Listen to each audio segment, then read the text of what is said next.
మస్తాన్ గారు, good evening Srinivas. మంచి మా రాజకీయ పరిణామాలు మారినాయి అంటారా? అంటే మనం పాము నిచ్చెనల ఆట ఈ మధ్యకాలంలో ఎక్కడో ఎవరు చెప్తే విన్నాను. పాము నిచ్చెనల ఆట ఆడకూడదు అంటే ఆ వైకుంఠ పాణిలో ట్రక్మని నిచ్చెనలు ఎక్కుండి వెళ్ళిపోతాం, ఒకసారి ఒక పెద్ద పాము మింగేస్తుంది అని. అంటే రాజకీయం అనేటువంటి ఒక పెద్ద అనకొండ ముందు ఎక్కువ ఇది చేయకూడదని జగన్మోహన్ రెడ్డి గారు తెలుసుకున్నారంటారా? అంటే జరుగుతున్న పరిణామాలు ఇప్పుడు నిన్నటిదాకా ఆయన ప్రజాదరణ ప్రజల కోసం వస్తున్నారనే పరిస్థితుల నుంచి ఈరోజు నడుస్తున్న చర్చ, గ్యాదర్ అవుతున్న పర్సన్స్ని చూసిన తర్వాత ప్రజల్లో ఆ పదాలు, వాళ్ళు చేస్తున్నటువంటి యాక్టివిటీస్ కావచ్చు, చూపిస్తున్నటువంటి ఆ పదాలని ప్లకార్డ్స్ల రూపంలో కావచ్చు, ఇవన్నీ కూడా ఆందోళన కలిగిస్తున్నటువంటి పరిస్థితి. సో ఇది ఇప్పుడు ఈ సంవత్సరం కూటమి ప్రభుత్వం ఏర్పడిన ఈ సంవత్సరం కూటమి ప్రభుత్వం అభివృద్ధిలో ఇంకొంచెం వేగంగా పనిచేసిన సంక్షేమ పథకాలు సూపర్ 6 అని వీళ్ళు చెప్తాను, సూపర్ 6 కొంచెం త్వరగా ఇంకొంచెం అమలు చేసి ముందుకెళ్ళిన పరిస్థితి ఎలా ఉండబోద్ది జగన్మోహన్ రెడ్డిది? అంటే భవిష్యత్ ఇన్ ఫ్యూచర్ అంటే ఇప్పుడు మారుతున్న పరిస్థితులు ఇవన్నింటిని చూస్తాయి. సార్ గుడ్ ఈవినింగ్ అండి. ఏపీ 20 మీకు ప్యానల్లో ఉంది.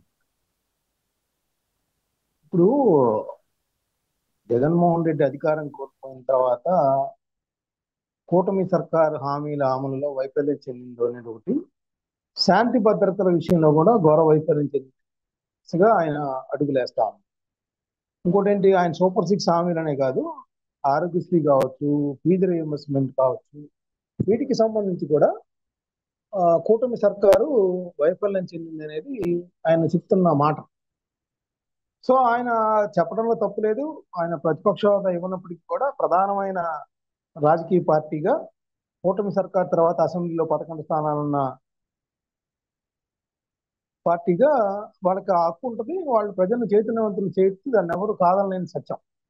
రాజ్యాంగం కూడా ప్రతిపక్ష పార్టీగా ఉన్న వాళ్ళని ఇందుకు చెప్పమంటది. ఎందుకంటే ఎక్కడైతే ప్రతిపక్షం ఉంటుందో అక్కడ ప్రభుత్వ వైఫల్యాలు నిలదీసే అవకాశం లభిస్తూ ఉంటుంది, వాళ్ళు ప్రజలను చైతన్యవంతం చేస్తూ ఉంటారు. దానిలో ఎటువంటి సందేహం చేయాలి కూడా. అయితే వాళ్ళు చైతన్యవంతం చేస్తున్నారా, రెచ్చగొడుతున్నారా ఏంటి? ఇప్పుడు చైతన్యవంతం చేయటం అంటే డెమోక్రటిక్ గా కలెక్టరేట్ల దగ్గర ధర్నాలు చేయొచ్చు, లేకపోతే మంత్రుల దగ్గరికి వెళ్ళి రిప్రజెంటేషన్లు ఇవ్వచ్చు, గవర్నర్ దగ్గరికి వెళ్ళి ఇవ్వచ్చు. లేదు ఒకవేళ రాజ్యాంగం ఇంకా వాళ్ళకి హక్కులు కల్పించిన హక్కుల్ని ఈ ప్రభుత్వం కాలం రాస్తుంది అనుకుంటే కోర్టులకు వెళ్ళే అవకాశం కూడా ఉంది, దానిలో ఎటువంటి ఇది లేదు. అయితే ఇది కాకుండా వాళ్ళు ఈ ప్రభుత్వాన్ని సవాల్ చేసే విధంగా ఈ పోలీసులు ఎవరైతే కొన్ని నియమ నిబంధనలు పెడుతున్నారో వాటిని యథేచ్ఛగా ఉల్లంఘిస్తాం అనే విధంగా వెళ్తుంటే మాత్రం ఖచ్చితంగా అది ఘర్షణకు దారితీసే అవకాశాలు కనిపిస్తాం. ఇప్పుడు మనం ఇక్కడ ఇటీవల కాలంలో జగన్మోహన్ రెడ్డి గారు వైరుధ్యాలు అంటే చంద్రబాబు నాయుడు గారు పొదిల్లో కావచ్చు, అదేవిధంగా పల్నాడు జిల్లాలో కావచ్చు, అంతకుముందు గుంటూరు జిల్లాలో మిర్చియాడ్ని సందర్శించినప్పుడు కావచ్చు, ఇట్లాంటి కేసులు నమోదవడం అంటే ఎక్కడా కూడా అంటే కేసులు అంటే ఏదో వైలేట్ చేశారు నామినల్ గా కేసులు పెడతాం వేరు, ఘర్షణల తాలూకు కేసులు అనేది రావటం వేరు. ఇప్పుడు ఈ సోషల్ మీడియా వేదికగా వస్తుండేసరికి ఇప్పుడు కొత్తగా వచ్చింది ఏంటంటే పొదిల్లో కానీ లేదంటే అనంతపురంలో కానీ అంతకుముందు మిర్చియాడ్లో కానీ ఇప్పుడు ఆ ప్లకార్డులు ప్రదర్శించడం, ఆ ప్లకార్డులు అనేవి కొంత అన్డెమోక్రటిక్ గా ఉన్నాయి అనేది, ఏదో సినిమాలో అది వినోదంగా చూడాల్సిన ఒక డైలాగును దాన్ని ఒక ఘర్షణ ప్రేరేపించే విధంగా ఉంటే వాటిని ఎవరు ఏ రాజకీయ పార్టీ పెట్టినా తప్పే. నేను వాళ్ళు చాలా 2-3 డిబేట్లో పాల్గొంటే అంతకుముందు బాలకృష్ణ గారు అనలేదా, బాలకృష్ణ గారు సినిమాల్లో ఉన్నాయి ఆయన కూడా అన్నారు, లేకపోతే నారారోహి సినిమాల్లో అన్నారు. ఈ విధమైన ఈ వైఎస్ఆర్సీపీ వాళ్ళు తీసుకొస్తారు. నేను అనేది వాళ్ళు చేసినా తప్పే. ఇప్పుడు ఎవరు కూడా ఆ డైలాగుల్ని వినోదంగానే చూడమంటారు. ఆ వినోదంగా ఒకవైపే చూడు రెండో వైపు చూడు వినోదంగా మాట్లాడుకుంటారు. కానీ దాన్ని మనం ఇక్కడ ఏంటంటే ఇక్కడ అల్లు అర్జున్కి సంబంధించి అసలు ఆ సినిమానే దాని మీద విమర్శలు ఉన్నాయి. ఆ సినిమా యువతను చెడగొట్టే విధంగా ఉందనే దాని మీద కూడా ఒక చర్చ జరిగింది. ఎందుకంటే పవన్ కళ్యాణ్ లాంటి వాళ్ళు ఇండైరెక్ట్ గా దానికి చెప్పారు, స్మగ్లర్లని ఆకాశాన్ని ఎత్తే విధంగా సినిమాలు వస్తున్నాయి, హీరోయిజం ఆపాదిస్తూ. అంతకుముందు అయితే హీరోలుగా అడవులను సంరక్షించే వాళ్ళని లేదంటే సహజ వనరులని ప్రకృతి ప్రసాదించిన వాటిని సంరక్షించే వాళ్ళని హీరోలుగా చూసేవాళ్ళు, ఈ రోజు స్మగ్లర్లు చూస్తున్నారు అనేది ఆ క్యారెక్టర్ దాని గురించి విమర్శలు వచ్చాయి. సో ఆ తగ్గేదేలే. ఇప్పుడు మనం గరికపాటి నరసింహారావు గారు కూడా ఆయన అడుగుతా అన్నాడు ఆ డైరెక్టర్ ని, ఆ రచయిత, ఈ తగ్గేదేలే అనేది పెడతాం, అది యువతని కానీ పిల్లల్ని కానీ నాశనం చేసింది ఆ డైలాగ్ అనేది. ఆయన ఆయన ఆలోచన నుంచి అలా చెప్పాడు. సో వాళ్ళందరూ కూడా మరి మనకి పొద్దున్న లేస్తే అన్ని బోధిస్తుంటారు కాబట్టి వాళ్ళ క్షేత్రస్థాయిలో జరుగుతున్న విపరిణామాలు, అలాంటి డైలాగుల వల్ల కావచ్చు, అలాంటి యొక్క క్యారెక్టర్ల వల్ల కావచ్చు, ప్రజలు ఏ విధంగా ప్రభావితం అవుతారు సినిమా మాధ్యమం నుంచి అనేది వాళ్ళు చెప్తా ఉన్నారు.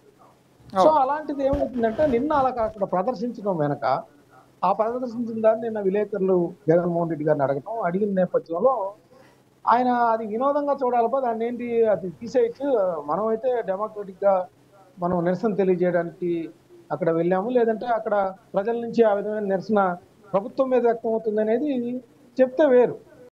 దాన్ని యాక్సెప్ట్ చేసే విధంగా దానిలో అంటే తప్పే ఉంది, అది సినిమాలో ఉన్న డైలాగే కదా, సినిమా అన్న డైలాగ్ మనం పెట్టకూడదా అని అంటాం అనేది ఇప్పుడు చర్చనీయాంశంగా మారింది. ఇప్పుడు అక్కడే ఇప్పుడు బుచ్చి చౌదరి గారు విమర్శించిన, చంద్రబాబు నాయుడు గారు, అసలు ఈవెన్ పవన్ కళ్యాణ్ గారు అందరూ కూడా రియాక్ట్ అవుతున్న సందర్భం కూడా, అసలు అలాంటి మాటలు ఏదైతే ఆ డైలాగులు ఉన్నాయో, నిజానికి శ్రీనివాస్ గారు ఇంకోటి కూడా చెప్తాను నేను, అసలు మొన్న అవార్డు ఇచ్చేటప్పుడు కూడా అల్లు అర్జున్ లాంటి వ్యక్తి కూడా ఒక ముఖ్యమంత్రి ముందు అదే డైలాగ్ ప్రదర్శించాడు. సరే ఆయన నటుడు అని చెప్పేసి దాన్ని అంతవరకే చూశారు, కానీ నిజానికి ఆ డైలాగ్ కంటే వేరే మంచి డైలాగులు పెడితే బాగుండేది. ఆయన కూడా అదే డైలాగ్ ఉచ్చరించిన పరిస్థితి చూస్తా ఉన్నాం. అంటే అది భారతదేశ వ్యాప్తంగా ఎంతగా యువతను అట్రాక్ట్ చేసింది అనేది కూడా చూడాలి. ఎందుకంటే మంచి కంటే కూడా చెడు ఎక్కువగా అట్రాక్ట్ చేస్తుంది, త్వరగా ఎమర్జ్ చేసుకుంటారు ఎక్కువ మంది. సో ఇలాంటి సందర్భంలో ఒక మాజీ ముఖ్యమంత్రి హోదాలో ఆ విధంగా మాట్లాడతాం అనే దాని మీద చర్చ బిగిన్ అయిపోయింది. అటు సోషల్ మీడియాలో కావచ్చు, అన్ని ఛానల్స్ లో కావచ్చు, ఇదే డిబేట్, ఇదే విధమైన మాట్లాడుతూ ఉన్నారు. సో అది ఒకసారి వైఎస్ఆర్సీపీ సమీక్షించుకుంటుందో, లేకపోతే ఎలాంటి వైఖరి ముందు ముందు అనుసరిస్తుంది అనేది కూడా చూడాలి. ఎందుకంటే వాళ్ళు నిరసనలు తెలియజేయడం కానీ, ప్రభుత్వ వైఫల్యాలను ఎండగట్టడం కానీ, నిలదీయటం కానీ ఎవరు తప్పలేదనే భావిస్తారు. అయితే అది ప్రజలు నిర్ణయించుకుంటారు. అది మీరు ఎంత విమర్శిస్తున్నప్పటికీ కూడా తల్లికి వందనం అమలు చేశారా లేదా, ఇంకొక వాగ్దానం అమలు చేశారా లేదా అనేది ఖచ్చితంగా వాళ్ళు 5 ఏళ్ళు ఎంత తీర్పిస్తారు మీకు ఇచ్చినట్లే. మీరు చెప్పే దానిలో ఎంత న్యాయబద్ధంగా ఉంది, ఎంత ఆ, ఆ, వాస్తవానికి దగ్గరగా ఉందనేది ప్రజలు బేరీజు వేసుకుంటారు. అంత రెచ్చగొట్టినంత మాత్రం రెచ్చగొట్టరు, కానీ కొన్ని అనవసరమైన యువత భవిష్యత్తు కానీ, ఎవరైతే ఆ ప్లకార్డు పట్టుకున్న వారి భవిష్యత్తు కానీ నాశనం అయ్యే పరిస్థితి ఇక్కడ ఉత్పన్నమవుతుంది. అది కూడా యువత కూడా ఆలోచించాలి. ఏ రాజకీయ పార్టీలు ఆ విధంగా ప్రేరేపించినా కూడా వాటి జోలికి ఎవరు వెళ్ళద్దు. ఎందుకంటే ఆ నాయకులందరూ కూడా బాగానే ఉంటారు, వాళ్ళ పార్టీలు బాగానే ఉంటాయి, వీళ్ళ భవిష్యత్తు, వాళ్ళ అవును. కుటుంబ భవిష్యత్తు మాత్రం అక్కడ అధోగతి పాలైపోతుంది. దాన్ని ఎవరో తర్వాత వాళ్ళు తీర్చి మళ్ళీ మళ్ళీ వెనక్కి తిరిగి అవును. తీసుకురాలేరు. వాళ్ళు జైలుకి వెళ్ళిన తర్వాత వాళ్ళ మార్క్ పడిపోతుంది వాళ్ళ మీద. సో అది కూడా అందరూ ఆ యువత కానీ, ఫాలో అయ్యే వాళ్ళు కానీ గమనించాలనేది నేను చెప్తాను. మస్తాన్ గారు ఒకసారి ఫైనల్గా ఈ ఒక ఒక నిమిషం. ఇప్పుడు జగన్మోహన్ రెడ్డి గారు రాజకీయాల్లో ముందుకెళ్ళడానికి పనిచేస్తూ ఉన్నారా, లేదంటే ఆయన ఉనికిని కాపాడుకోవడానికి పనిచేస్తూ ఉన్నారా? అంటే మనం పరిణామాలు చూస్తేనేమో రాజకీయాల్లో ఎదగడానికి పనిచేసేవాళ్ళు అసెంబ్లీకి వచ్చి ప్రభుత్వాన్ని ప్రశ్నించడం, ప్రజల్లోకి వెళ్ళి ప్రభుత్వాన్ని ప్రశ్నించడం, సమస్యని ఎతికి పార్టీ నాయకుల ద్వారా, కార్యకర్తల ద్వారా సమస్యను తెలుసుకుని వెళ్ళడం, సమస్యని అక్కడికి వెళ్ళి ఇప్పుడు ఉన్నటువంటి సామాజిక మాధ్యమాల ద్వారా ఆ సమస్యని ప్రభుత్వం దృష్టికి తీసుకురావడం ప్రతిపక్ష నేత పని. సో అలా అయితే ముందుకు వెళ్ళడానికి, రాజకీయాలు ఎదగడానికి చేస్తున్నారు అనుకుంటాను. కానీ ఈయనే సమస్యలు సృష్టిస్తూ ఉన్నారు. అంటే ఏంటంటే ఆయన కోల్పోతున్న ఉనికిని కాపాడుకునేదానికి, లేదంటే పార్టీలో ఉన్నటువంటి కార్యకర్తలు కాపాడుకునే దానికి ప్రయత్నం చేస్తున్నారా? అంటే ఇక్కడ ఒకటి శ్రీనివాస్ గారు ఏంటంటే, ఇప్పుడు జగన్మోహన్ రెడ్డి గారు మొదట ఆయన కాంగ్రెస్ పార్టీ నుంచి బయటకు వచ్చినప్పుడు ఆ 18 మంది మొదట ఆయన పోరాటం ప్రారంభించారు. దానికి ప్రజల మద్దతు కూడా లభించిన పరిస్థితి ఆ రోజు చూసాం. ఎందుకంటే తెలుగుదేశం పార్టీకి ఆ డిపాజిట్లు కూడా లేకుండా ఆ రోజు ఆయన గెలిచారు. ఆ తర్వాతే ఆయన వైఖరిని బట్టి ప్రజలు కూడా ఒక ఎక్స్పీరియన్స్డ్ ముఖ్యమంత్రి కావాలనే ఉద్దేశంతో 2014 ఇది 18 మందిలో అవును. 16 మందిని గెలిపించినప్పటికీ కూడా 2014 కూడా దానికి భిన్నమైన తీర్పిచ్చారు. సో అది గమనించి జగన్మోహన్ శ్రీనివాస్ గారు రైట్ కంటిన్యూ చేయండి. సో ఆ తర్వాత 2019లో మళ్ళీ తిరిగి ఆయనకి ఇచ్చారు. అంటే ఆయన ఒక ఆ, 5-7 ఏళ్ళు దగ్గర దగ్గర ఆయన అధికారానికి ఎదురు చూడాల్సిన పరిస్థితి. సో అంటే ఆయన ప్రజా పోరాటాల ద్వారా లేకపోతే 2014-19 మధ్య ఆ ప్రభుత్వంలో ఉన్న వైఫల్యాల మీద ఆయన తిరిగి ప్రజల దగ్గరికి వెళ్ళగలిగారు కాబట్టి, లేదా ఒక్క ఛాన్స్ అన్నారు కాబట్టి మళ్ళీ ఇచ్చారు.